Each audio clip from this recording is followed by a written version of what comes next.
polite. Listen, sir. I'm sorry for that, for your sake. I don't play accurately. Anyone can play accurately. But I play with wonderful expression. As far as the piano is concerned, sentiment is my forte. I keep science for life. Yes, sir. And speaking of the science of life, have you got the cucumber sandwiches cut for Lady Bracknell? Yes, sir. Oh, by the way, Lane, I see from your book that on Thursday night, when Lord Shoreman and Mr. Worthing were dining with me, 8 bottles of champagne are entered as having been consumed. Yes, sir. 8 bottles and a pint. Why is it that at a bachelor's establishment, the servants invariably drink the champagne? I ask merely for information. I attribute it to the superior quality of the wine, sir. I have often observed that in married households, the champagne is rarely of a first-rate brand. Good heavens. Is marriage so demoralizing as that?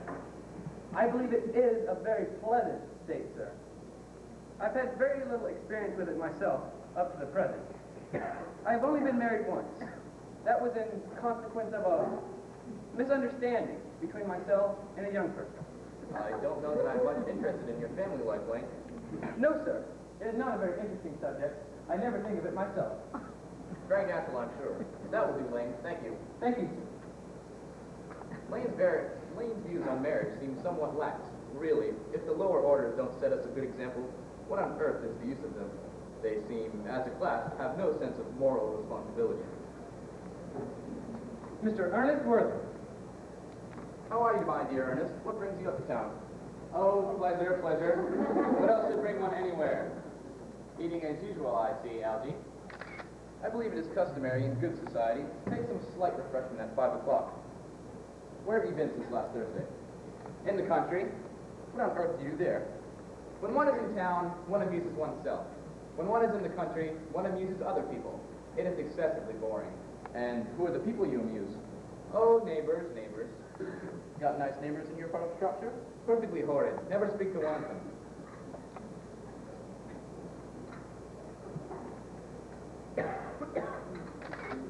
How immensely you must amuse them. By the way, Shropshire is your county, is it not? Eh, Shropshire? Yes, of course. Hello. Why all these cups? Why cucumber sandwiches? Why such reckless extravagance in one so young? Who is coming to tea? Oh, merely Aunt Augusta and Gwendolyn. How perfectly delightful. Yes, that is all very well, but I'm afraid Aunt Augusta won't quite approve of your being here. May I ask why? My dear fellow, the way you flirt with Gwendolyn is perfectly disgraceful. It is almost as bad as the way Gwendolyn flirts with you. I am in love with Gwendolyn. I have come to town expressly to propose to her. I thought you had come up for pleasure. I call that business. How utterly unromantic you are. There's nothing romantic in proposing. It is very romantic to be in love, but there is nothing romantic about a definite proposal. One may be accepted. One usually is, I believe. Then the excitement is all over. The very essence of romance is uncertainty. If I ever get married, I'll certainly try to forget the fact. I have no doubt about that, dear Algy. The divorce court was specially invented for people whose memories are so curiously constituted. Oh, there's no use speculating on that subject. Divorces are made in heaven. Please don't touch the cucumber sandwiches. They're ordered specially for Aunt Augusta. Well, you've been eating them the entire time. That is quite a different matter. She is my aunt. Have some bread and butter. Bread and butter is for Gwendolyn. Gwendolyn is devoted to bread and butter. And very good bread and butter it is, too. Well, you need not eat as if you're going to eat at all. You behave as if you're married to her already. You're not married to her already, and I don't think you ever will be. May I ask why? Well, in the first place, girls never marry the men they flirt with. Girls don't think it right. Oh, that is nonsense. It isn't. It's a great truth. It accounts for the extraordinary number of bachelors one sees all over the place. In the second place, I don't give my consent. Your consent? Yes, Gwendolyn is my first cousin, and before I allow you to marry her, you must clear up the whole question of Cecily. Cecily? What on earth do you mean? What do you mean, Algy, by Cecily? I don't know anyone of the name of Cecily. Bring me that cigarette case Mr. Worthing left in the smoking room the last time he dined here. Yes, sir. Do you mean to say you've had my cigarette case this entire time? I wish to goodness you would have told me about it. I have been writing frantic letters to Scotland Yard. I was there nearly offering a large reward. Well, I wish you would offer one. I happen to be more than usually caught up. Well, there's no good offering a large reward now that the thing is found. I think that is rather mean of you, Ernest, I must say. However, it makes no matter.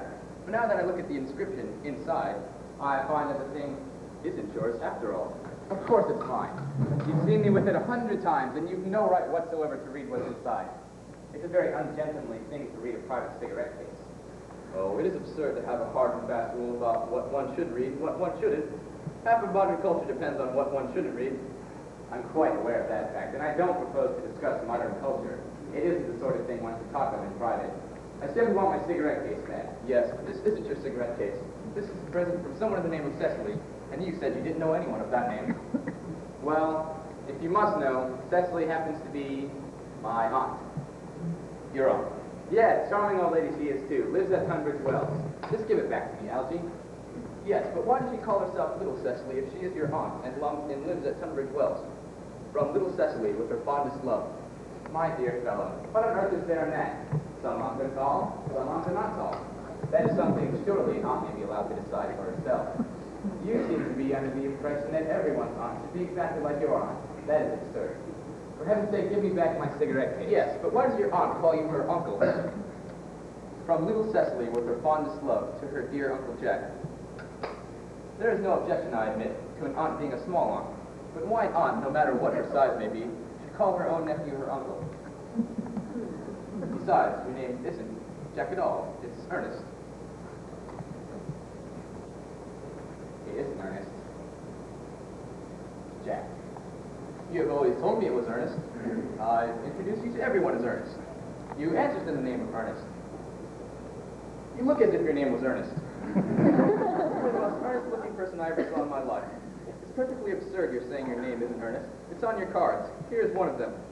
Mr. Ernest Worthing, B4, The Albany. I'll keep this as proof your name is Ernest if you ever attempt to deny it to me, or to Gwendolyn, or to anyone else. Well, my name is Earnest in town and Jack in the country, and the cigarette case was given to me in the country. Yes, that's not a competent fact that your small Aunt Cecily, who lives at Tunbridge Wells, called you her dear uncle. Come, old boy, you'd much better have the thing out at once. My dear Algy, you talk exactly as if you were a dentist. It is very vulgar to talk of a dentist when one isn't a dentist. It produces a false impression. Well, that's exactly what dentists always do. Now go on. I may tell you that I've always suspected you of being a confirmed and secret Bunburyist. I'm quite sure of it now. Bunburyist? What on earth do you mean? I'll reveal to you the meaning of that incomparable expression as soon as you're kind enough to tell me why you are Ernest in town and Jack in the country. Well, produce my cigarette case first. Here it is. Now produce your explanation, and pray make it improbable. My dear fellow, there's nothing improbable about my explanation at all. The late Mr. Thomas Cardew made me in his will guardian to his granddaughter, Miss Cecily Cardew. Cecily, who addresses me as her uncle for motives of respect which you could not possibly appreciate, resides at my place in the country under the charge of her admirable governess, Miss Prism. Where is that place in the country, by the way? That is nothing to you, dear boy. You are not going to be invited. I will tell you candidly that the place is not in Shropshire. I suspected that, my dear fellow. I've Bunburied all over Shropshire on 2 separate occasions. Now go on. Why are you Ernest in town and Jack in the country? I'm not sure you'll really be able to understand my real motives. You are hardly serious enough. When one is placed in the position of guardian, one has to adopt a very high moral tone on all subjects. It's one's duty to do so. And as the high moral tone can hardly be said to conduce very much either to one's health or to one's happiness, I have always pretended to have a brother of the name of Earnest, who lives in the Albany and gets into the most dreadful straits. That, my dear Algy, is the truth, pure and simple. The truth is never pure, and rarely simple. Modern life would be very tedious if it were either, and modern literature a complete impossibility. That wouldn't be at all a bad thing. My dear fellow, literary criticism is not your forte. Don't try it.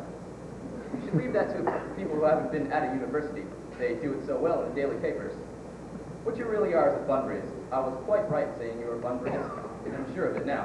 What on earth do you mean? You have invented a very useful younger brother called Earnest, in order that you might come up to town as often as you like. I have invented a permanent invaluable invalid called Bunbury, in order that I may go down to the country whenever I choose. Bunbury is perfectly invaluable. If it wasn't for Bunbury's extraordinary bad health, for instance, I wouldn't be able to dine with you at Willis's tonight, for I've been really engaged to Aunt Augusta for more than a week. I haven't asked you to dine with me anywhere tonight. I know. It's perfectly careless of you not to be sending out invitations. Nothing annoys one so much as not receiving invitations. You had much better dine with your Aunt Augusta. I have no intention to do anything of the kind. To begin with, I dine there on Monday, and once a week is quite often enough to dine with one's own relations. In the second place, whenever I do dine there, I'm always treated as a member of the family and sent down with either no woman at all or two. In the third place, I know whom she will place me next to tonight. She'll place me next to Mary Farquhar, who always flirts with her own husband across the table. That's not very pleasant. Indeed, it's not even decent, and that sort of thing is enormously on the increase. The amount of women in London who flirt with their own husbands is perfectly scandalous. It looks so bad. It is simply washing one's clean linen in public. Besides, now that I know you to be a Bunburyist, I naturally want to talk to you about Bunbury. I want to tell you the rules. But I'm not a Bunburyist at all. If Gwendolyn accepts me, I'm going to kill my brother. In fact, I think I'll kill him in any case. Cecily is a little too much interested in him. So I'm going to get rid of my brother, and I strongly advise you to do the same with your friend, with your invalid friend with the absurd name. Nothing will induce me to part with Bunbury, and if you ever get married, which seems to me to be extremely problematic, you will be very glad to know Bunbury. A man who marries without knowing Bunbury has a very tedious time of it. If I marry a nice, sweet, refined girl, I certainly will not want to know Bunbury. Then your wife will. You don't seem to realize that in married life, 3 is a company and 2 is none. That, my dear young friend, is the theory that the corrupt French drama has been propounding for the last 50 years. Yes, and that the happy English home has proved in half the time. For heaven's sake, don't try to be cynical. It is perfectly easy to be cynical. It's not easy to be anything nowadays. There's such a lot of beastly competition about. Ah, that must be Aunt Augusta. Only relatives or creditors ever ring in that Wagnerian manner. Now, if I can get her out of the way for 10 minutes, so that you might have an opportunity for proposing to Gwendolyn, may I dine with you at Willis's tonight? I suppose so, if you want to. Yes, but you must be serious about it. I hate people who are not serious about meals. It is so shallow of them. Lady Bracknell and Miss Fairfax. Good afternoon, Sir Algernon. I hope you are behaving very well. I'm feeling very well, Aunt Augusta. That's not quite the same thing. Dr. Two seems very yesterday. Dear me, you are smart. I am always smart, aren't I, Mr. Worthing? You're quite perfect, Miss Fairfax. Oh, I hope I am not that. It would leave no room for development, and I intend to develop in many directions. I'm sorry it's a little late, Algernon, but I was obliged to call on dear Lady Harbury. I hadn't been there since her poor husband's death. I never saw a woman so altered. She looks quite 20 years younger. And now I'll have a cup of tea, and one of those nice cucumber sandwiches you promised me. Certainly, Aunt Augusta. Won't you come and sit here, Gwendolyn? Thanks, Mamma. I'm quite comfortable where I am. Good heavens, Lane, why are there no cucumber sandwiches? I ordered them specially. There were no cucumbers in the market this morning, sir. I went down twice. No cucumbers? No, sir, not even for ready money. That will do, Lane. Thank you. Thank you, sir. I'm greatly distressed, Aunt Augusta, about there being no cucumbers. Not even for ready money. It really makes no matter, Algernon. I had some comfort with Lady Harbury, who seems to me to be living entirely for pleasure now. I hear her hair has turned quite gold from grief. It certainly has changed its color, and what cause I, of course, cannot say. Thanks. I've quite a treat for you tonight, Algernon. I'm going to send you down with Mary Farquhar. She is such a nice woman and so attentive to her husband. It's delightful to watch them. I'm afraid, Aunt Augusta, that I shall have to give up the pleasure of dining with you tonight after all. I hope not, Algernon. It would put my table completely out. Your uncle would have to dine upstairs.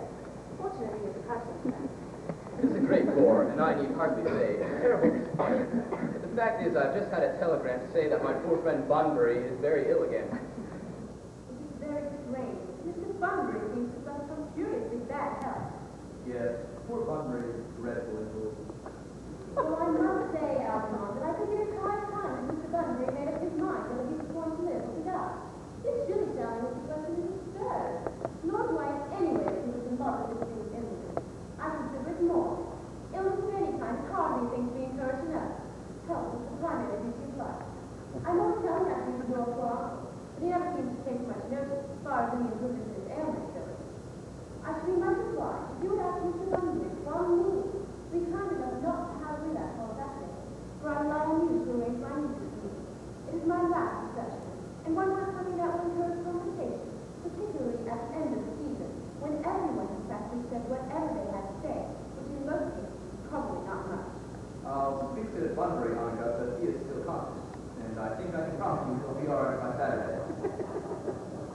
is a great difficulty.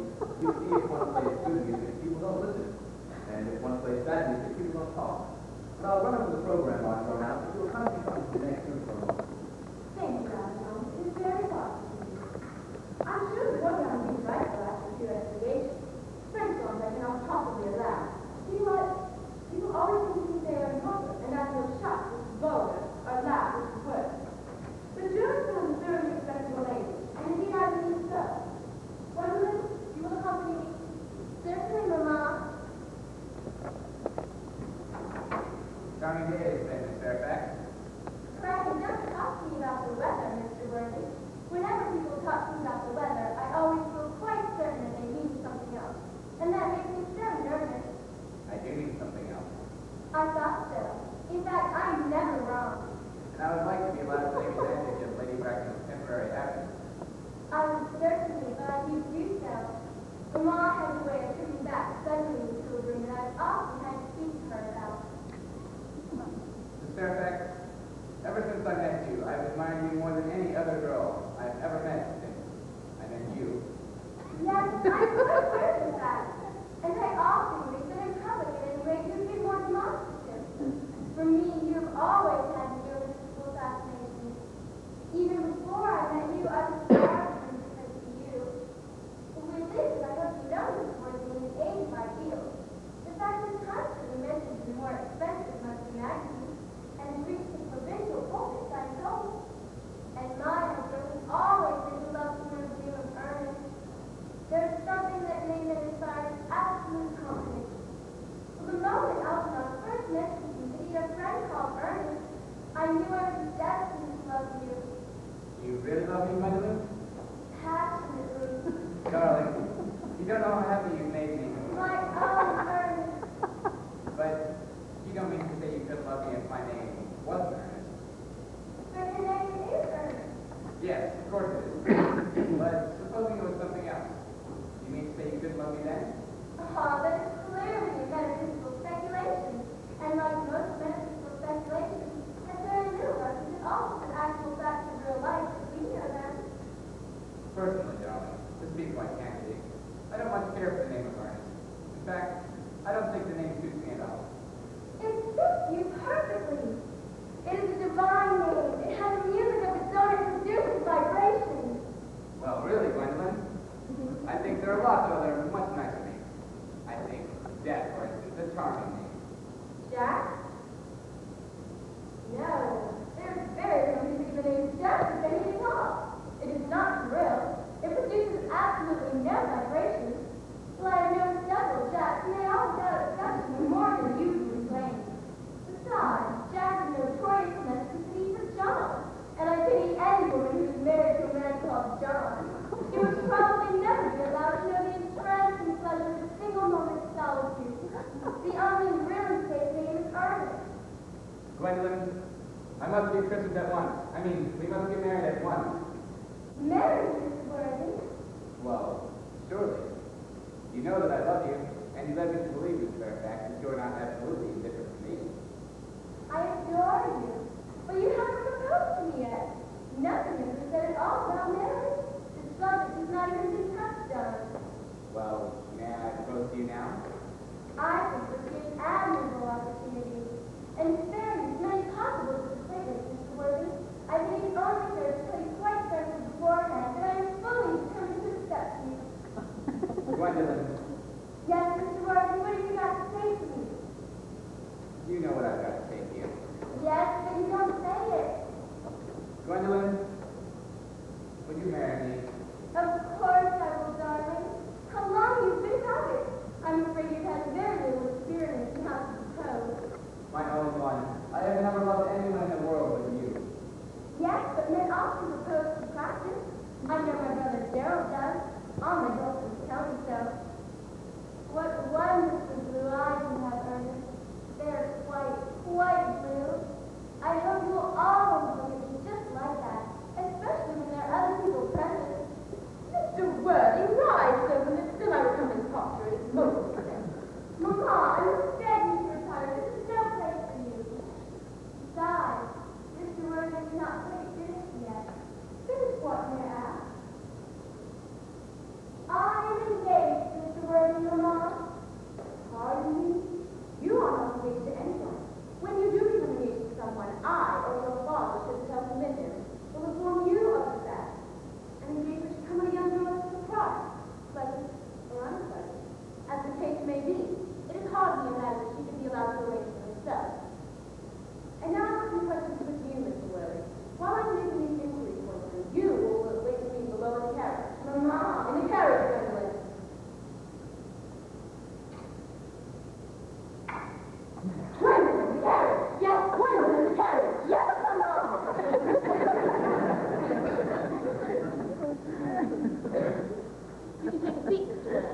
Thank you, Lady Bracknell. I prefer standing. I feel bound to tell you that you are not down on my list of eligible young men, although I have the same list as the dear Duchess of Bolton has. We work together, in fact. However, I am quite ready to enter your name should your answers be what a really affectionate mother requires. Do you smoke? Well, yes, I must admit I smoke. I am glad to hear it. A man should always have an occupation of some kind. There are far too many idle men in London as it is. How old are you? 29. A very good age to be married at. I have always been of opinion that a man who desires to be married should know either everything or nothing. Which do you know? I know nothing, Lady Bracknell. I am pleased to hear it.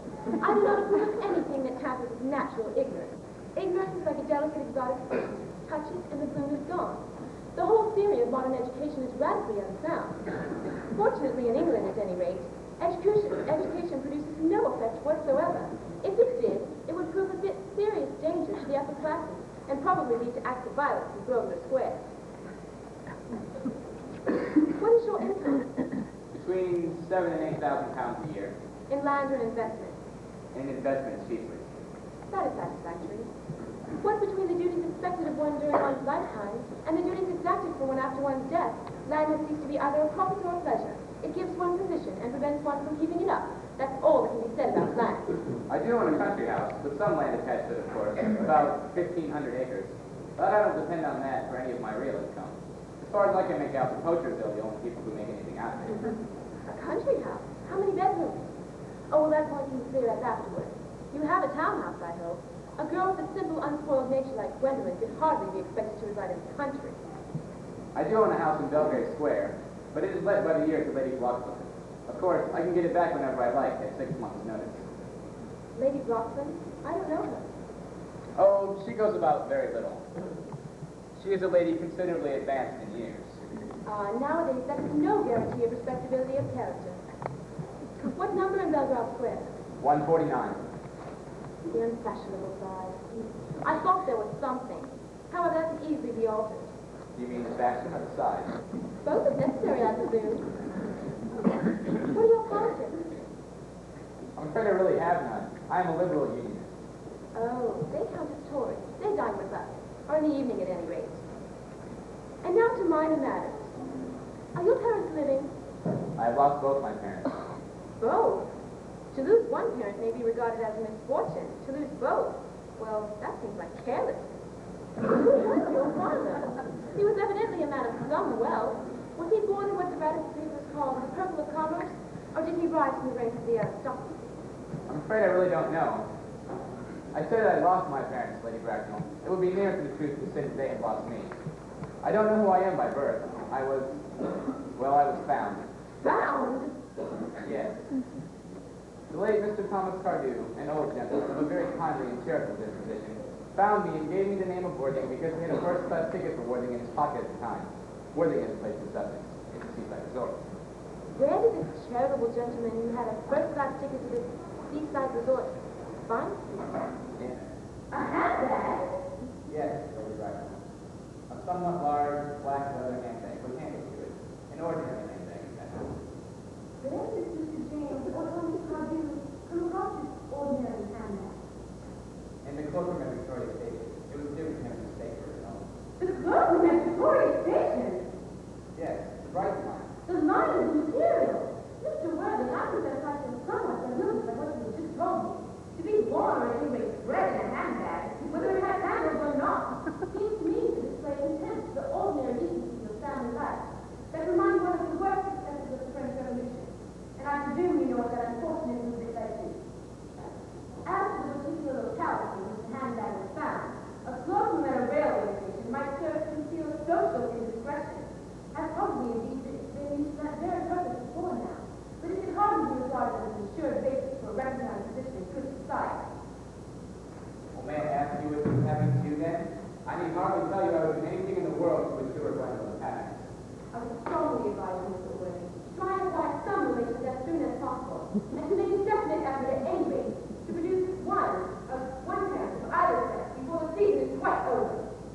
I don't know how I could possibly manage to do that. I can produce the handbag at any moment. It's in my dressing case at home. I should take that as satisfying, Mr. Cracker. Me, sir?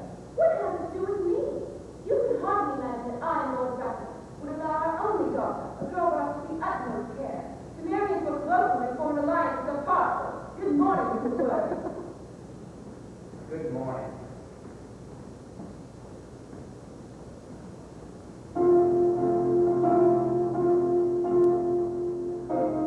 For heaven's sake, Alfie, stop wasting your time. How idiotic you are. You say Gwendolyn has refused you. I know it is the way she has. She is always refusing people. I think it's most ill-natured of her. Oh, Gwendolyn is right as a trivet. As far as she is concerned, we are engaged. Her mother is perfectly unbearable. Never met such a gorgon. Not quite sure what a gorgon is like, but she is a monster without being a myth. That is quite unfair. Oh, I'm sorry, Alfie. I suppose I shouldn't talk that way about your aunt, or you. My dear boy, I love hearing my relations abused. That makes me tremble then. Relations are simply a tedious pack of people who haven't got the remotest knowledge about how to live, nor the smallest instinct about when to die. Well, that's nonsense. It isn't. Well, I'm certainly not going to argue the matter with you. You always want to argue about things. That is exactly what things were originally made for. Good heavens, if I thought that, I'd shoot myself. You don't think there's any chance of Gwendolyn becoming like her mother in about 150 years? All women become like their mothers. That's their tragedy. No man does. That's his. Is that clever? It is perfectly phrased, and quite as true as any observation in civilized life could be. I'm sick to death of cleverness. Everyone is clever nowadays. It has become an absolute public nuisance. I wish to goodness we had a few fools left. We have. I should extremely like to meet them. What did they talk about? Fools? Oh, about the clever people, of course. What fools? By the way, have you told Gwendolyn yet about the truth about your being Earnest in town and Jack about the truth about your being Earnest in town and Jack in the country? My dear fellow, the truth isn't the sort of thing one tells to a nice, sweet, refined girl. What extraordinary ideas do you have on how to behave to a woman? The only way to behave is to make love to her if she is pretty, and to someone else if she is plain. That is nonsense. What about your brother? What about the property of Earnest? Well, before the end of the week, I shall have got rid of him. I'll say he died in Paris of apoplexy. Lots of people die of apoplexy. Quite suddenly, don't they? Yes, but it's hereditary. It's the sort of thing that runs in families. You'd much better say a severe chill. You are sure a severe chill is hereditary, or anything of that kind? Of course it is. Very well, then. My poor brother Ernest is carried off suddenly in Paris by a severe chill. That gets rid of him. By the way, have you told Gwendolyn the truth yet about your having an excessively pretty ward who has just 18? Oh, one doesn't just blurt these things out to people. I'll bet you anything you'd like that a half hour after they meet, Gwendolyn and Cecily will be calling each other sister. Women only call each other that after they've called each other a lot of other things first. Now, my dear boy, if you want to get a good table at Willis's, we really must go and dress. Do you know it is nearly 7? It's always nearly 7. What shall we do after dinner? Go to a theater? Oh, no, I loathe listening. Well, let us go to the club. Now, I hate talking. Well, we might trot round to the Empire around 10. No, I can't bear looking at things. It's so silly. Well, what shall we do? Nothing. It is awfully hard work doing nothing. However, I don't mind hard work when there is no definite object of any kind. Miss Fairfax. On my word. Alfie, kindly turn your back. There is something very ridiculous to say to Mr. Worthing. Really, Gwendolyn, I don't think I can allow this at all. Alfie, you always adopt a strictly immoral attitude toward life. You are not quite old enough to do that. My own darling. Ernest, we may never be married. From the expression of Mamma's face, I fear we never shall. You parents nowadays take any regard to your children say to them. The old-fashioned respect for the young is fast dying out. Whatever influence I ever had over Mamma, I lost at the age of 3. From becoming man and wife, and I may marry someone else, and marry often. Nothing that she can possibly do can alter my eternal devotion to you. Dear Gwendolyn. The story of your romantic origin, as related to me by Mamma with unpleasing comments, has naturally stirred the deepest fibers of my nature. Your Christian name has an irresistible fascination. The simplicity of your character makes you exquisitely incomprehensible to me. Your town address is all the men have. What is your address for the country? The Manor House, Wilton, Hertfordshire. There's a good postal service, I suppose. It may be necessary to do something desperate. That, of course, will require serious consideration. I will communicate with you daily. My own one. How long do you remain in town? Till Monday. Good. Algy, you may turn around now. Thanks, I've turned around already. You may also ring the bell. You will let me see if your carriage, my own darling? Certainly. I will see Miss Fairfax out. Yes, sir. A glass of sherry, Lane. Yes, sir. Bills. Tomorrow, Lane, I'm going Bunbury. Yes, sir. I shall probably not be back till Monday. You can put up all my dress clothes, my smoking jacket, and all the Bunbury suits. Yes, sir. I hope tomorrow will be a fine day, Lane. It never is, sir. Lane, you're a perfect pessimist. I do my best to give satisfaction, sir. There's a sensible, intelligent girl. Only girl I've ever cared for in all my life. What are you so amused at? Oh, I'm a little anxious about Bunbury, that is all. If you're not careful, your friend Mr. Bunbury will get you into a serious scrape someday. Serious scrape, that is.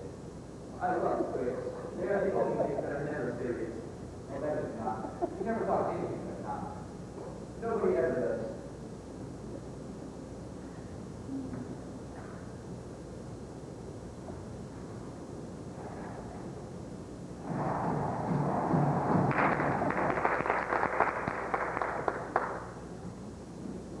Shirley said she chose an occupation as the watering of flowers is rather most easily ignored, especially at a moment when it was the pleasant day.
Come yet?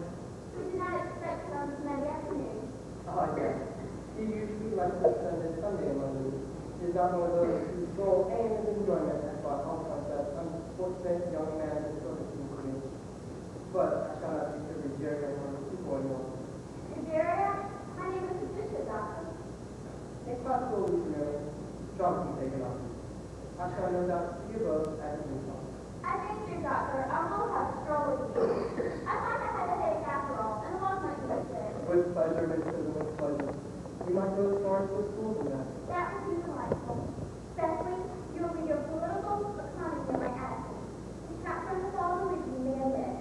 It was somewhat too sensational. Even these palate problems have their melodramatic side.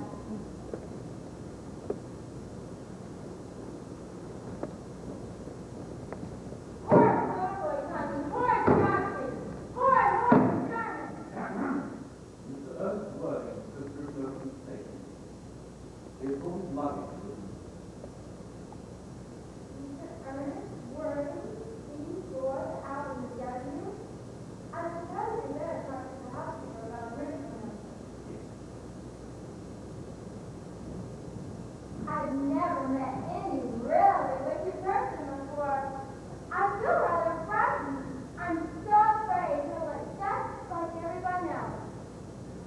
He does. You're my little cousin Cecily, I'm sure. You are in some strange mistake. I'm not little.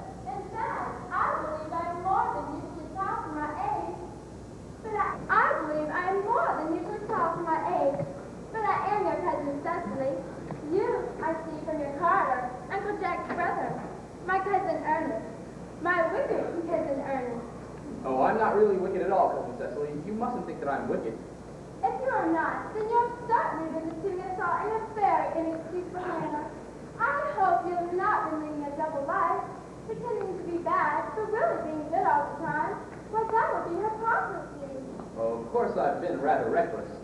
Oh, I'm glad to hear it. In fact, now you mention the subject, I've been very bad in my own small way. I don't think you should be so proud of that. Though I am sure it must have been very pleasant. It is much pleasanter being here with you. I can't understand how you are here at all. Uncle Jack won't be back till Monday afternoon. That is a great disappointment. I'm obliged to go out by the first train Monday morning. I have a business engagement that I'm anxious to miss. Couldn't you miss it anywhere but in London? No, the appointment is in London. Well, I know how important it is not to keep a business engagement if one wants to retain any sense of the beauty of life. But I think you had better wait till Uncle Jack arrives. I know he wants to talk to you about your immigrating. About my what? You're immigrating. Uncle Jack's gone up to buy your outfit. I certainly wouldn't let Jack buy my outfit. He has no taste in neckties at all. I don't think you will require neckties. Uncle Jack is sending you to Australia. Australia? I'd sooner die. Well, you said at dinner on Wednesday night that you had to choose between this world, the next world, and Australia. Oh well, the accounts I've received of Australia and the next world are not particularly encouraging. This world is good enough for me, Cousin Cecily. Yes, but are you good enough for it? I'm afraid I'm not that. That is why I want you to reform me. You might make that your mission if you don't mind, Cousin Cecily. I'm afraid I have no time this afternoon. Well, would you mind my reforming myself this afternoon? It's rather quixotic of you, but I think you should try. I will. I feel better already. You're looking a little worse. That is because I'm hungry. How thoughtless of me. I should remember when one is trying to lead an entirely new life, one requires wholesome and regular meals. Won't you come in?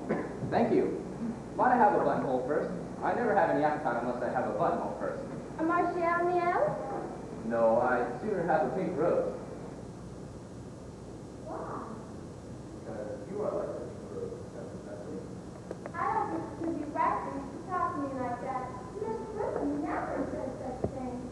Then Miss Prism is a short-sighted old lady. You're the prettiest girl I ever saw. Miss Prism says Ogden was the man. Then they are a snare that every sensible man would like to be caught in. Oh, I don't think I should catch such a sensible man. I should know what to talk to him about.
Mr. Worthing. This is indeed a surprise. We did not expect you to Monday afternoon. I returned sooner than I expected. Dr. Charleswell, I hope you are well. Dear Mr. Worthing, I trust this garb of woe does not betoken some terrible calamity. My brother. More shameful sex and extravagance. Still leading his life of pleasure. Dead. Your brother Ernest dead. Quite dead. What a lesson for him. I trust you'll profit by it. I offer you my sincere condolences. You have at least the consolation of knowing that you were the most generous and forgiving of brothers. Poor Ernest. He had many faults, but it is a sad, sad blow. Very sad indeed. Were you with him at the end? No. In Paris, in fact. I had a telegram from the manager of the Grand Hotel last night. Was the cause of death mentioned? A severe chill, it seems. And the man says, the letter me. Oh, charity, dear Miss Prism. Charity. None of us are perfect. I myself am peculiarly susceptible to draft. Would you permit No. He expressed a desire to be buried in Paris. in Paris? I fear that hardly comes to any very serious illness and fun at the last. You would no doubt wish me to make some slight allusion to this passage when I say on first next Sunday. My sermon on the meaning of a man can be adapted to almost any occasion. Joyous, or as in this case, distressing. I preach the harvest celebrations, christening, confirmation, state of humiliation, and holidays. The last time I delivered it was at the cathedral. As a charity sermon on behalf of the Society for the Prevention of Discontent among the orders, the bishop who was present was much struck by the analogies out of it. You mentioned christenings, I think, Dr. Charleswell. I suppose you know how to christen all right. I mean, you're continually christening, aren't you? It is, I regret to say, one of the rector's most constant duties in the parish. I have often spoken to the poor classes on the subject, but they don't even know what thrift is. But is there any particular incident in your institute? Your brother was on the beach married, was not? Oh, yes. People who live with pleasure usually are. But it is not for any child, dear doctor. I'm very fond of children. Now, the fact is, I want to be christened myself. This afternoon, she has a better name. But surely you've been christened already. Well, I don't remember anything about it. Have you engraved doubts on the subject? I certainly intend to have. Of course, I don't know if the thing would bother you in any way, or if you think I'm a little fool. Oh, not at all. The sprinkling and the immersion of adults is a perfectly nautical practice. Immersion? Oh, you need have no apprehension. The sprinkling is all that one needs, or I think advisable, or whether so changeable. At what hour would you like me to perform? Oh, I might trot around about 5 if that would suit you.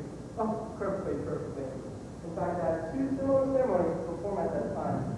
I think the twins that occurred recently on one of the outlying cottages on your own stage. Before taking this on a most hardworking man. Oh. I don't see much fun in being christened along with other babies.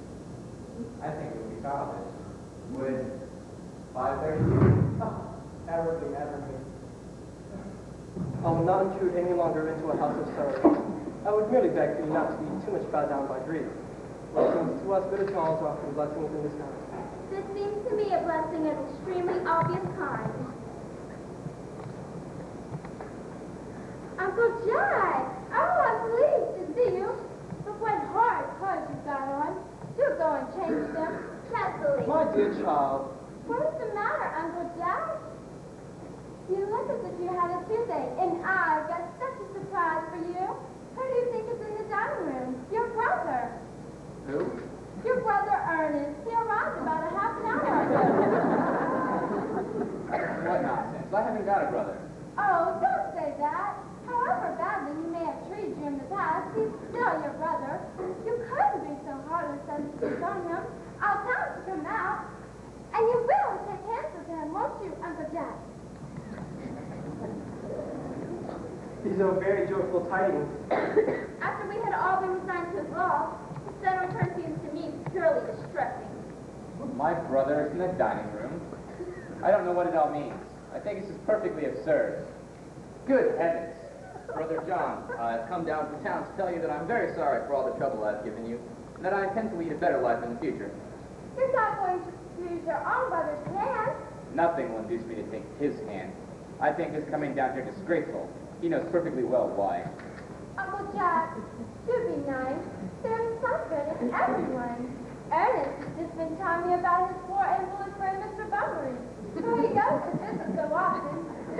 Surely there's much good in one who is kind to an invalid, and leaves the pleasures of London to sit by a bed of pain.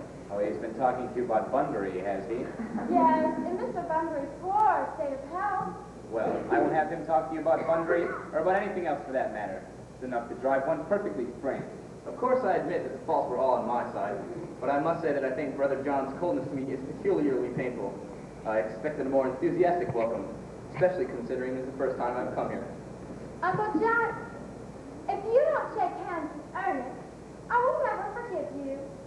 Never forgive me? Never, never, never. Very well, then. But this is the last time I shall ever do it. It's pleasant enough to see so perfect a reconciliation. I think we might leave the two brothers together. Cecily, you will come with us. Yes, Miss Prism, my job of reconciliation is over. You have done a beautiful action today, my dear child. We must not be premature in our judgment. I feel very happy. Young scoundrel, Algie. You must get out of this place as soon as possible. I don't allow any Bunbury here. I put Mr. Ernest's things in the room next to yours, sir. I suppose that is all right. What?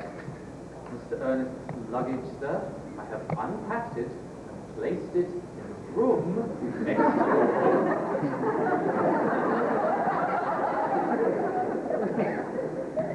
Yes, sir. 3 portmanteaus, a dressing case, 2 hat boxes, and a large luncheon basket. I'm afraid I can't stay more than a week this time. Merriman, order the dog cart at once. Mr. Earnest has suddenly been called back to town. Yes. What a fearful liar you are, Jack. I haven't been called back to town at all. Yes, you have. I haven't heard anyone call me. Your duty as a gentleman calls you back. My duty as a gentleman has never interfered with my pleasures in the smallest degree. I can quite understand that. Well, Cecily is a darling. You're not to talk with Miss Cardew like that. I don't like it. Well, I don't like your clothes. You look perfectly ridiculous in them. Why on earth don't you go up and change? It is perfectly childish to be in deep mourning for a man who is actually staying in your house for a whole week as a guest. I call it protest. You are certainly not staying here for a whole week as a guest or anything else. You have got to leave by the 4 or 5 train. I certainly won't leave so long as you're in mourning. I should think it very unkind. If I were in mourning, you would stay with me, I suppose. I would think it very unfriendly if you didn't. Well, would you go if I change my clothes? Yes, I suppose so. I've never seen anyone take so long to dress, and with such little result. Well, at any rate, that is better than always being overdressed as you are. If I am occasionally a little overdressed, I make up for it by always being immensely overeducated. Your bait of me is ridiculous. Your conduct an outrage, and your presence here in my garden utterly absurd. However, you have got to leave by the 4:05, and I hope you will have a pleasant journey back to town. This Bunburying, as you call it, has not been a great success for you. I'm in love with Cecily, and that is everything. But I must see her before I go, and make arrangements for another Bunbury. Ah, there he is. Oh, I never came to order roses. I thought you were without a job. He's gone to order the dog cart for me. Oh, is he going to take me for a nice drive? He's going to send me away. Have you got the card? I'm afraid so. It's a very painful part. It's always painful to part from people who haven't been on for a very restricted time. The absence of all friends one can show equanimity. But even in moments of momentary separation from anyone, then one who is in is always unbearable. Thank you. Go out the door. It can wait a minute for 5 minutes. Yes.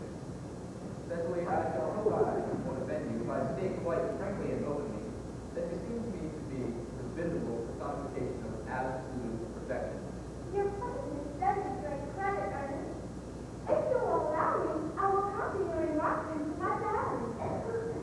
Do you really regard it? Oh, no. You see, it's simply a young girl's thoughts and impressions, and consequently meant for publication. When it appears in volume form, I hope you will order a copy, Ernest. But pray, don't stop. I delight in taking down from dictation. I've reached absolute perfection.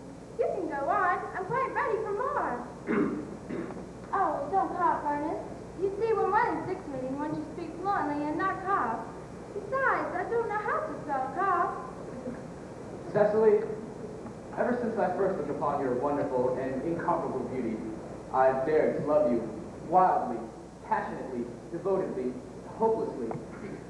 I don't think it's that it can be right for you to tell me that you love me wildly, passionately, devotedly, and hopelessly. Hopelessly doesn't seem to make much sense, does it? Cecily, The dog cart is waiting, sir. tell it to come round next week, at the same hour.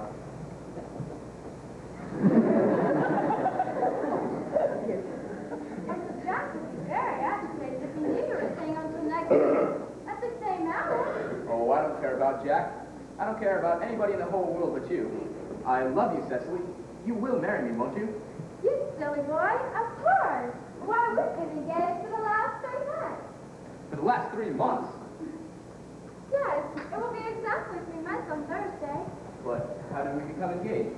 Well, ever since dear Uncle Jack admitted to having a brother, who is very wicked and bad, you of course formed the chief topic between me and Miss Prism, which talked about very attractive. I dare say, Ernest, it was foolish of me, but I fell in love with you. Darling, and when was the engagement actually settled? On the 14th of February last, worn out by your ignorance of my existence. After a long struggle with myself, I decided to end the matter one way or the other, and I accepted you under this dear old tree. And the next day, I bought this ring in your name, and this is the bangle with the true lover's knot in which I promised you to always wear, Ernest. Did I give you this? It's very pretty, isn't it? Yes, you have wonderfully good taste. It's the excuse I've always given myself for your leading such a bad life. And then, these are the letters you wrote me. But my own sweet Cecily, I've never written you any letters. You need hardly remind me, Ernest. I remember too well when I was forced to write your letters for you. 3 times a week, and sometimes oftener. Oh, do let me read them, Cecily. Oh, no. You see, I couldn't possibly. They'd make you far too conceited. The 3 you wrote me after I'd broken off the engagement are so beautiful and so badly spelled that I can hardly read them now without crying.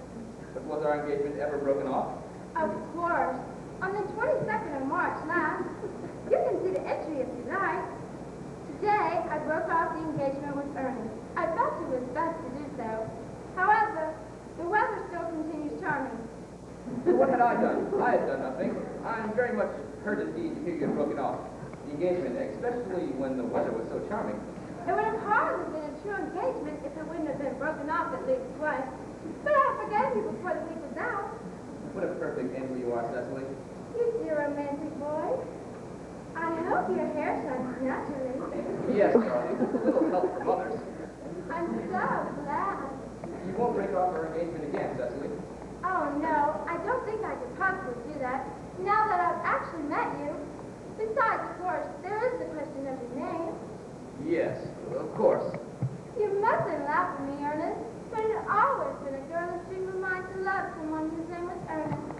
The name inspires absolute confidence. But my dear child, do you mean to say you couldn't love me if I had some other name? But what name? Oh, any name you like. Algernon, for instance. Oh, I don't like the name Algernon. But my own sweet, loving little darling, you mean to say you couldn't love me if my name was Ernest? It is not at all a bad name. In fact, it is a rather an aristocratic name. In fact, half of the chaps who get into the bankruptcy court are called Algernon. But seriously, Cecily, if my name was Algie, couldn't you love me? Well, I might respect you, Ernest. I might admire your character, but I'm afraid I cannot give you my undivided attention. Is, I suppose, thoroughly experienced in all the practices and rites and ceremonials of the church. Dr. Charles is most for a man. He's never written a single book, so you can imagine how much he knows. I must see him at once on most important business. On most important visits. Oh, I can't be away more than half an hour.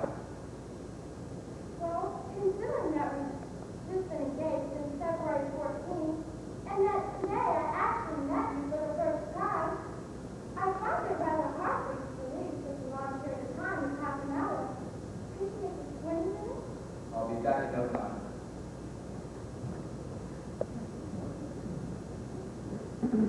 He's such an impetuous boy. I love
Your mother, no doubt, or some female relative of advanced years resides here also? I have no mother, nor in fact any relation. Indeed. My guardian, with the assistance of Miss Prism, has the arduous task of looking after me. Your guardian? I am Mr. Worthing's ward. Oh, it is strange you never mentioned to me that you were before. How secretive of him. He grows more interesting hourly. I am not sure, however, that this news inspires me with feelings of unmixed delight. Cecily, I am very fond of you. I have liked you ever since I met you. But I am bound to state that now that I have you Mr. Worthing's ward, though I cannot help expressing the wish you were a little bit older than you seem to be, and not quite so very alluring in appearance.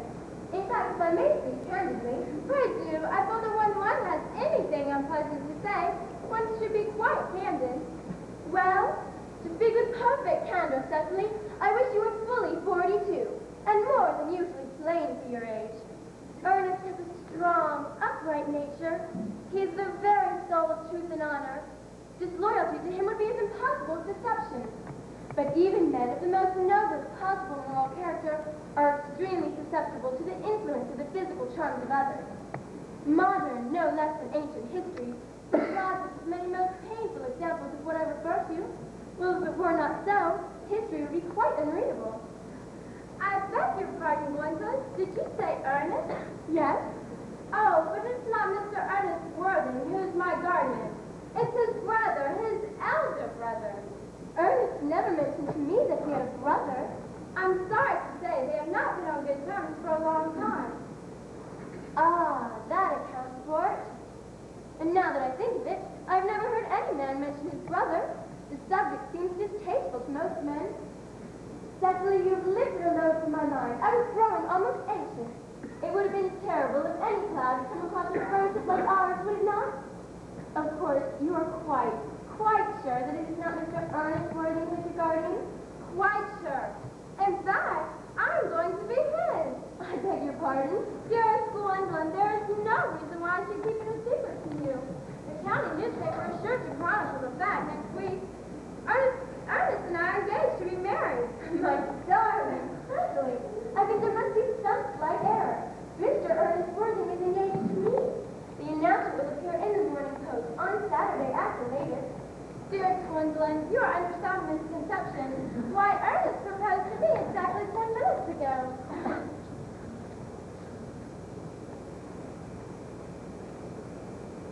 Well, it is certainly very curious, for he asked me to be his wife yesterday afternoon at 5:30. If you would care to verify the incident, pray do so. I never travel without my diary. One should always have something sensational to read on the train. I am so sorry, dear Cecily, if it is any disappointment to you, but I'm afraid I have the prior claim. It would distress me more than I can tell you, Gwendolyn, if it caused you any physical or mental anguish. But I feel bound to point out, since Ernest proposed to you, he has clearly changed his mind. If the poor fellow has been entrusted to any foolish promises, I shall consider it my duty to rescue him at once, and with a firm hand. Whatever unfortunate entanglement my dear boy may have gotten into, I will never reapproach him after we are married. You allude to me, Miss Cardew, as an entanglement? You are presumptuous. On an occasion of this kind, it becomes more than a moral duty to speak one's mind. It becomes a pleasure. Do you suggest, Miss Fairfax, that I entrap Ernest into an engagement? How dare you? This is no time for wearing the mask of manners. When I see a spade, I call it a spade. I am glad to say that I have never seen a spade. It is obvious that our social spheres have been widely different. Shall I lay tea here as usual, miss? Yes, as usual. Are there very many interesting walks in the vicinity, Miss Cardew? Oh, yes. From the top of one hill, one can see quite close 5 counties. I hate crowds. This is why you live in town, Miss Fairfax. Quite well to start with, Miss Cardew. So glad you like it, Miss Fairfax. I had no idea there were flowers in the country. Flowers are as common as people are in London. Personally, I don't see how anybody manages to exist in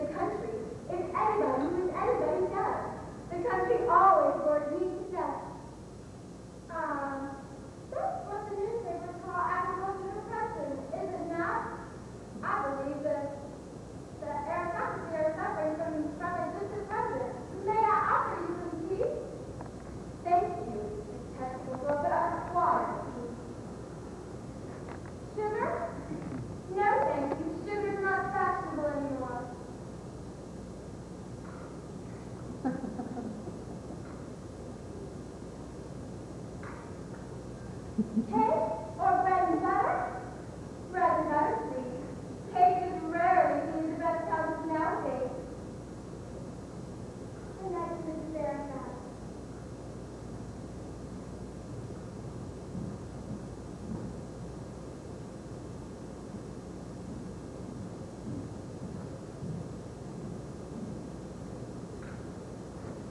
You have filled my tea with lumps of sugar, and though I asked most distinctly for bread and butter, you have given me cake.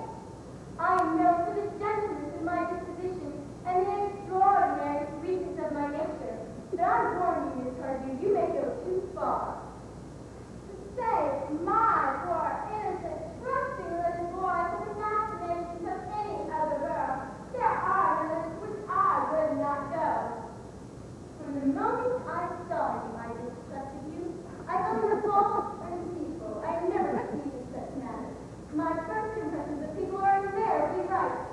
I'm trespassing on your valuable time. No doubt you have cause of a similar character to make in the neighborhood.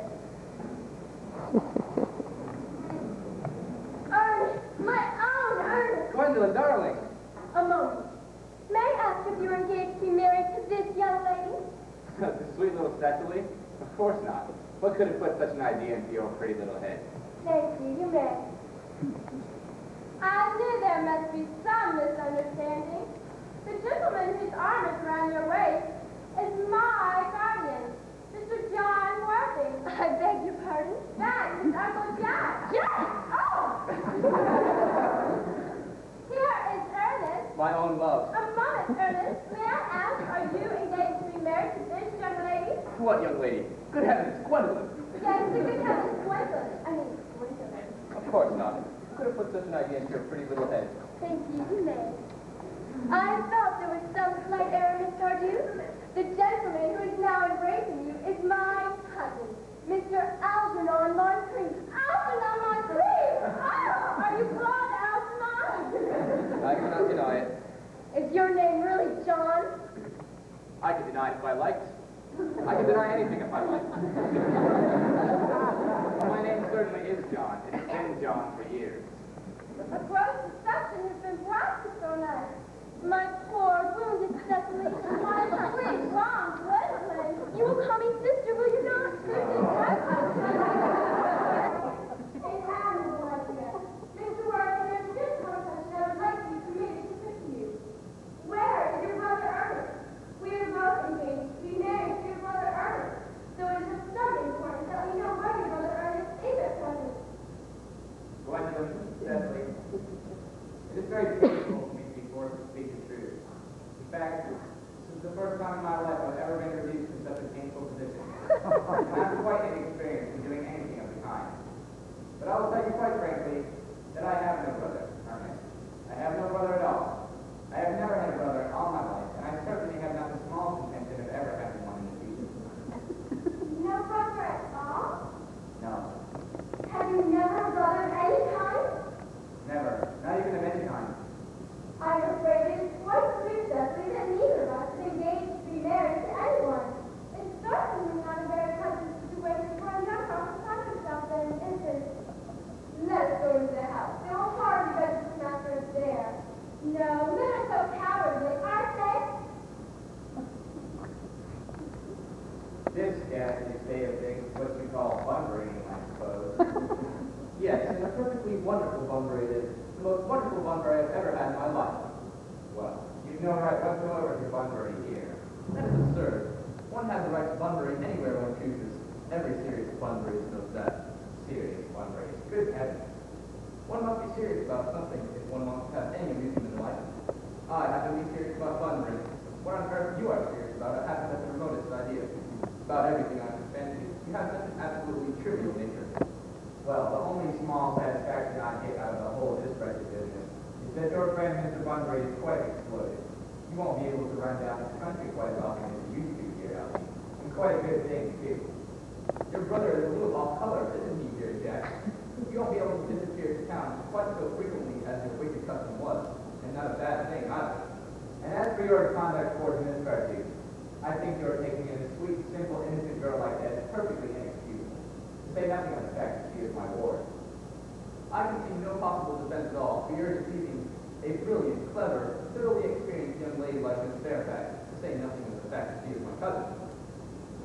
engaged to Gwendolyn, that is all. I love her.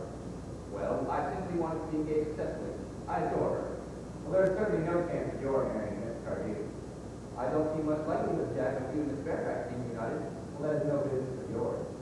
If it was my business, I wouldn't talk about it. It is very vulgar to talk about one's business. Only people like stockbrokers do that. And then merely at dinner parties. How do you calm sit there calmly eating muffins when we are in this horrible trouble I can't make out? You seem to me to be perfectly harmless. Well, I can't eat muffins in an agitated manner.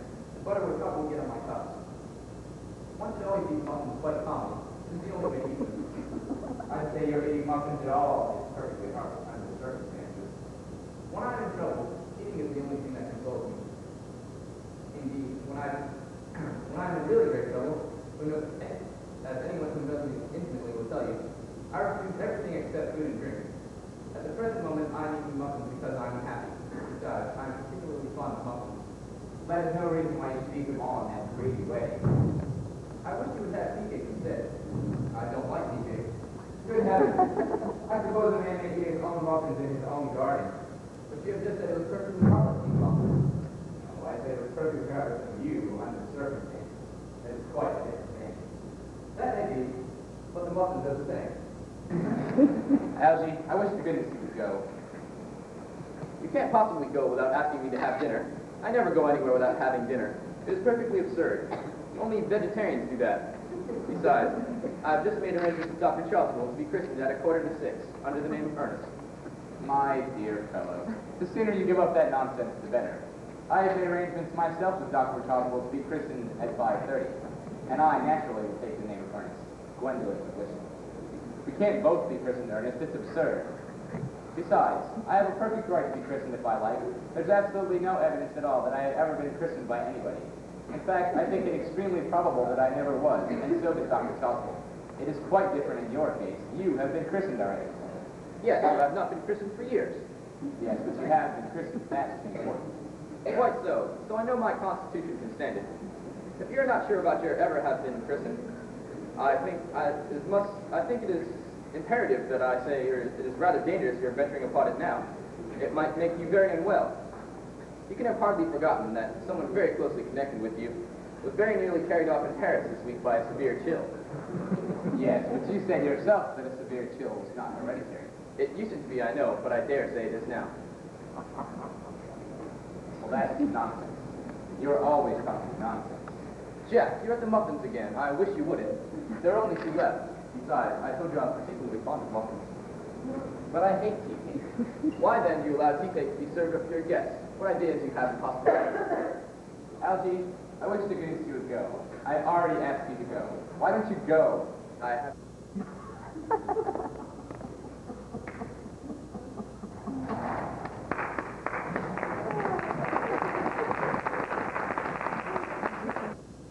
They did not follow us into the house at once. Anyone else would have done it. Each person they had done something same them. They've been eating nothing. That is suspicious. They don't seem to notice it at all. Didn't you call? But I haven't the car. They're looking at us. What a bunch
we are.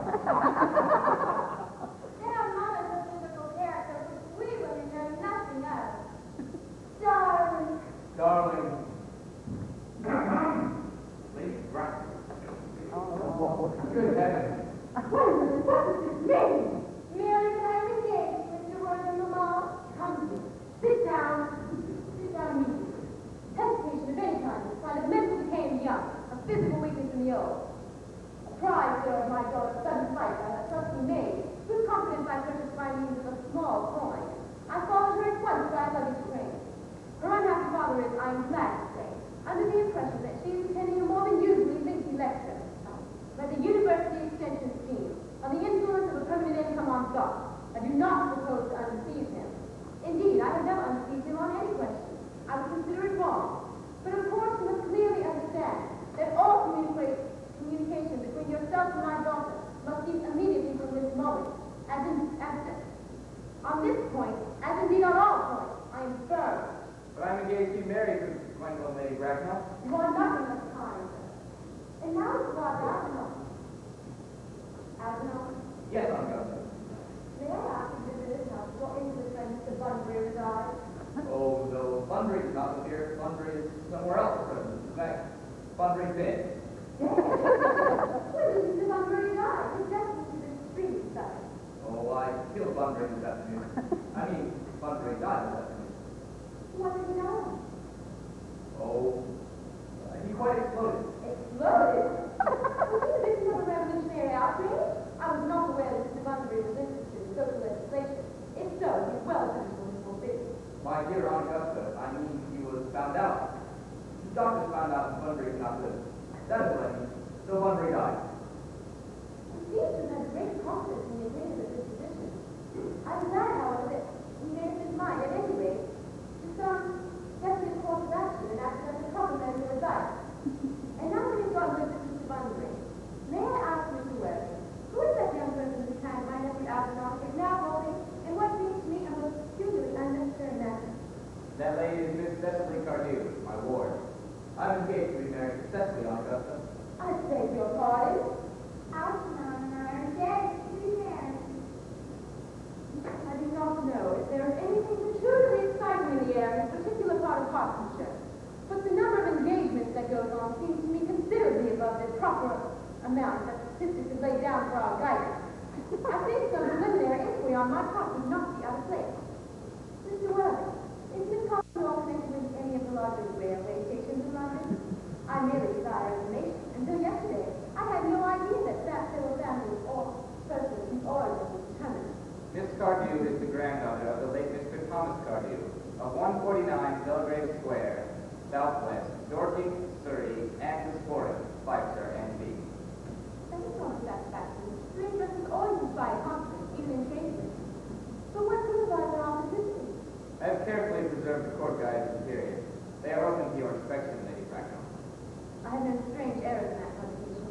Miss Cardew's family solicitors are Messrs. Markby, and Markby. Markby, and Markby? A firm with the very highest position in their profession. Indeed, I am told that one of them, Mr. Markby, is occasionally speaking at dinner parties. So far, I am satisfied. How very kind of you, Lady Bracknell. I have also, you will be pleased to hear, records of Miss Cardew's birth, baptism, confirmation, whooping cough, and the measles, both the German and the English variety. Ah, a life proud of incident, I see, but perhaps somewhat too exciting for a young girl. I am not myself in favor of premature experience. Gwendolyn, the time to purchase for our departure. We have not a moment to lose. As a matter of form, Mr. Williams, I had better ask you whether this cousin has any little fortune. Oh, about £150,000 in the fund, that is all. Good day, Lady Bracknell, so pleased to have seen you. A moment, Mr. Williams. £150,000. I didn't find. This cousin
pardon for interrupting you, Lady Bracknell, but I feel obliged to inform you that according to the terms of the Sergeant's will, she cannot marry without her guardian's consent until she becomes legally of age.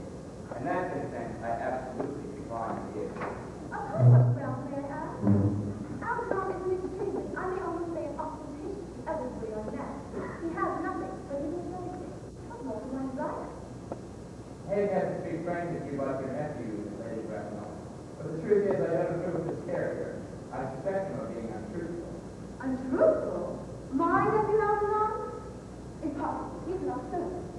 I'm afraid there can be no possible doubt on the matter. This morning, while I was on an important question of romance in London, he obtained admission to my house under the false pretense of pretending to be my brother.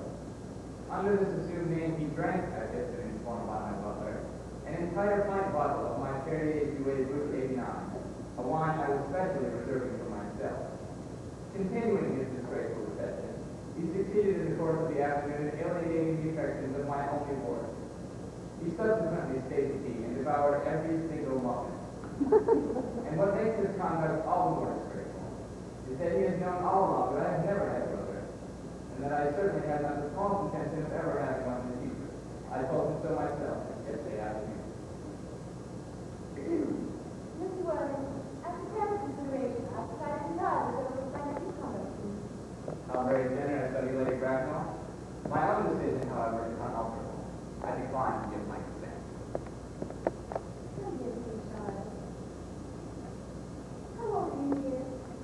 Well, I'm really only 18, but I always admit 20 when I get to 18 You are perfectly right, making some slight alteration. Indeed, no one should be quite accurate about her age. It is so calculated. 18. But admitting to 20 at 18 possible. Well, it will not be long before you are of age, and freedom to exchange is distant. So I'm not saying that your body is presented, after all, a matter of very great importance. Pray excuse me, Lady Bracknell, for interrupting you again.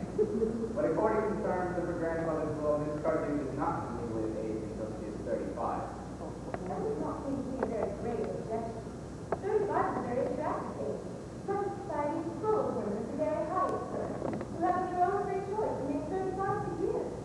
Lady Belmont is an innocent point. To my knowledge, she has been 35 ever since she arrived at the age of 40, which is many years ago now.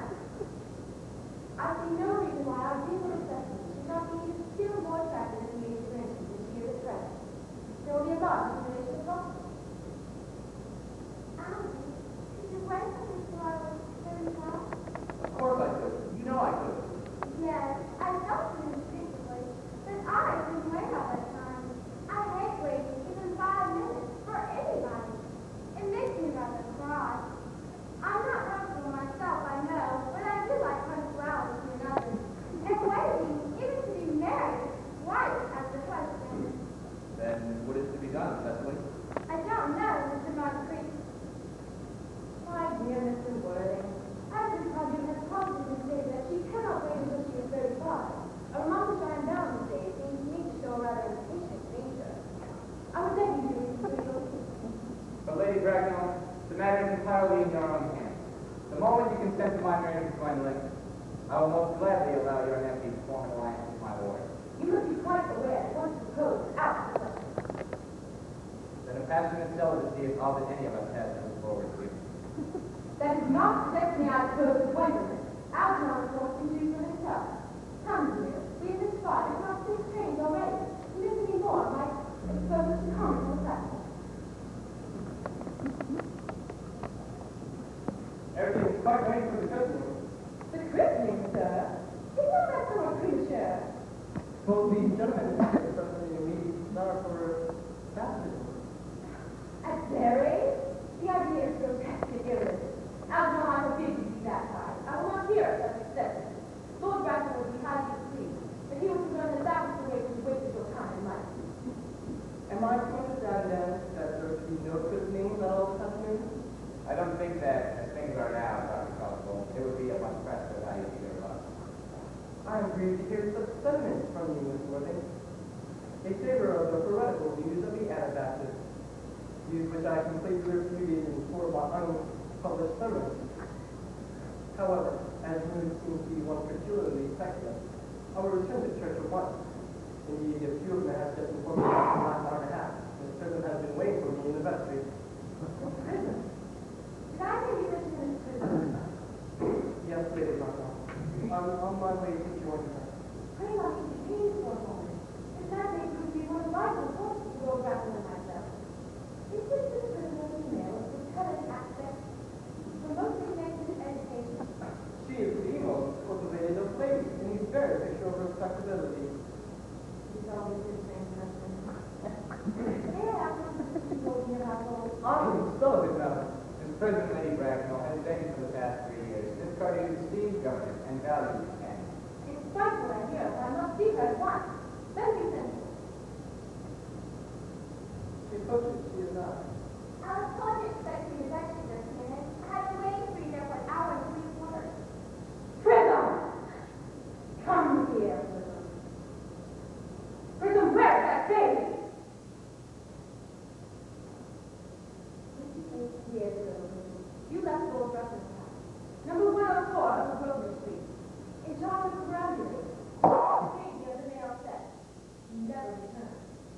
A few weeks later, the advanced investigation of the Metropolitan Police, the grounding was discovered at midnight, standing in the remote corner of Bayport. It contained a manuscript of a 3-volume novel of a woman used to revolt in sentimentality. But the baby was not there. Prism, where's that baby? Lady Bracknell, I admit the shame that I do not know. I only wish I did. The plain fact is the case of me. On the morning of the day you mentioned, a day that's forever blamed on my husband, I was scared as usual to take the baby out of the steamer.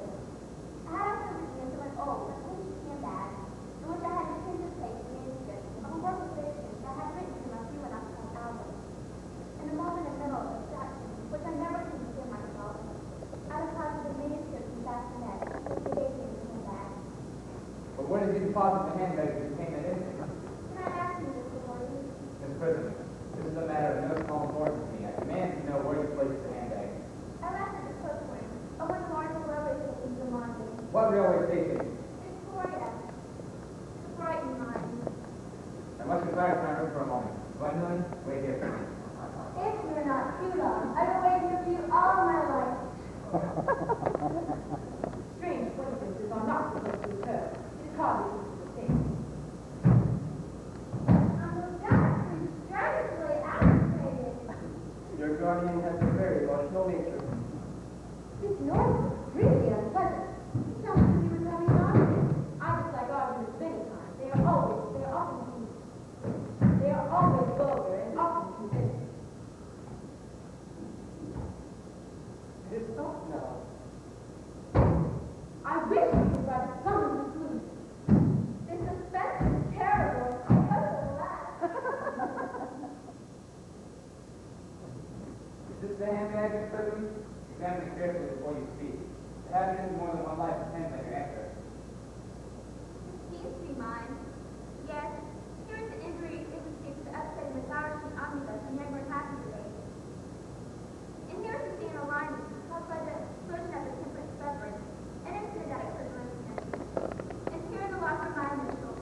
I have forgotten that in an extravagant state, I have had some great care. That is undoubtedly mine. I'm surprised by it so unexpectedly distorted. It has been a great inconvenience to regret it all. More distortions in this handbag. I was the baby you placed in it. You?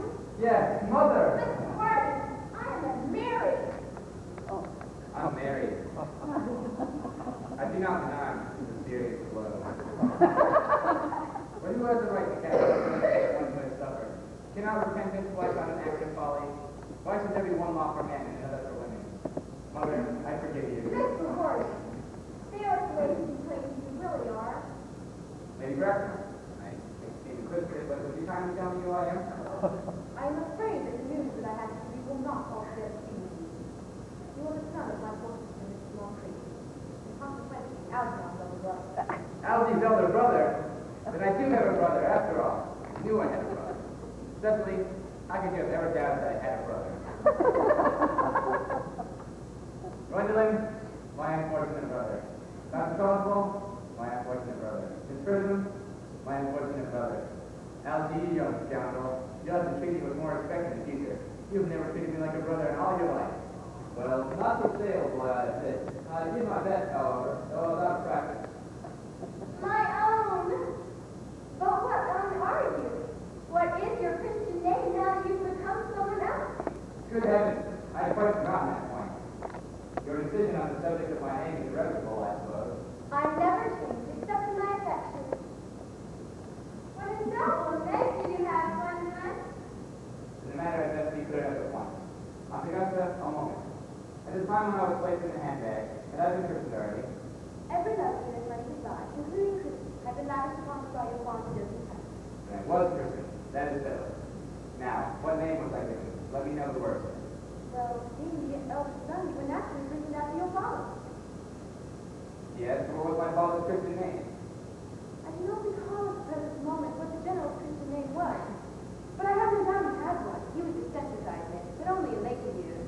And that was the result of the Indian climate, and marriage, and indigestion, and other things of that kind. Algy. Can't you recall what our father's Christian name was? My dear boy, you're never even on speaking terms. He died before I was a year old. His name would appear in the military records of the period, I suppose, Augusta. The general was essentially a man of peace, but I have no, except in his domestic life, but I have no doubt that his name would appear in any military record. Military directories for the last 40 years are here. These delightful records should have been the source of my constant study.